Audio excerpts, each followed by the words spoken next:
भाई और बहनों, भारत ने अपने इस संस्कार और सोच को सदियों की गुलामी और अंधकार में भी कहीं कभी लुप्त नहीं होने दिया, उसे सहज करके रखा। आज देश में हमारी वो आध्यात्मिक सामर्थ्य एक बार फिर सशक्त हो रहा।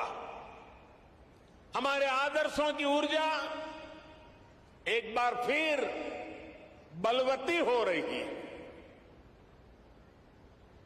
पूज्य अम्मा भारत के इस पुनर्जागरण का एक महत्वपूर्ण वाहक के रूप में देश और दुनिया अनुभव कर रहा है।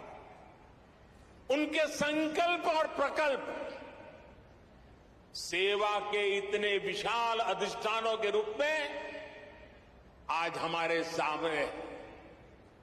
समाज जीवन से जुड़े ऐसे जितने भी क्षेत्र हैं, पूज्य अम्मा का वात्सल्य, उनकी करुणा हमें हर जगह दिखाई पड़ती है। उनका मठ आज हजारों बच्चों को स्कॉलरशिप दे रहा है, लाखों महिलाओं को स्वयं सहायता समूहों के जरिए सशक्त कर रहा है। आपने स्वच्छ भारत अभियान में भी देश के लिए अभूतपूर्व योगदान दिया है। स्वच्छ भारत कोष में आपके द्वारा दिए गए बहुमूल्य योगदान के कारण गंगा किनारे बसे उस इलाकों में काफी काम हुआ। इससे नमामि गंगे अभियान को भी काफी मदद मिली। पूज्य अम्मा, उनके प्रति पूरे विश्व का श्रद्धाभाव है। लेकिन मैं एक भाग्यवान व्यक्ति हूं। पिछले कितने ही दशकों से पूज्य अम्मा का स्नेह, पूज्य अम्मा का आशीर्वाद मुझे अविरत मिलता रहा है। मैंने उनके सरल मन और मातृभूमि के प्रति विशाल विजन को महसूस किया है।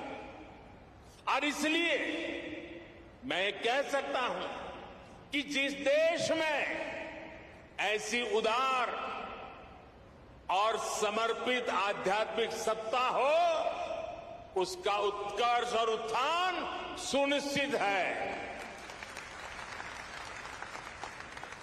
साथियों, हमारे धार्मिक और सामाजिक संस्थानों द्वारा शिक्षा, चिकित्सा से जुड़ी जिम्मेदारियों के निर्वहन की यह व्यवस्था एक तरह से पुराने समय का पीपीपी मॉडल ही है।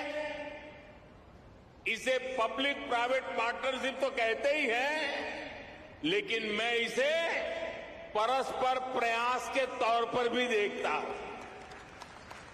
राज्य अपने स्तर से व्यवस्था खड़ी करते थे, बड़े बड़े विश्वविद्यालयों के निर्माण की में भूमिका निभाते थे, लेकिन साथ ही धार्मिक संस्थान भी इसका एक महत्वपूर्ण केंद्र होते थे।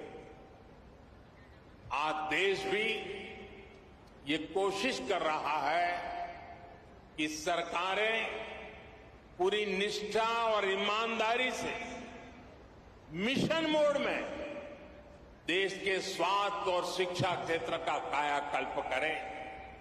इसके लिए सामाजिक संस्थाओं को भी प्रोत्साहन दिया जा रहा है। प्राइवेट सेक्टर के साथ पार्टनरशिप करके प्रभावी पीपीपी मॉडल तैयार हो रहा है। मैं इस मंच से आह्वान करता हूं, अमृता हॉस्पिटल का ये प्रकल्प देश के दूसरे सभी संस्थाओं के लिए भी एक आदर्श बनेगा, आदर्श बन के उभरेगा।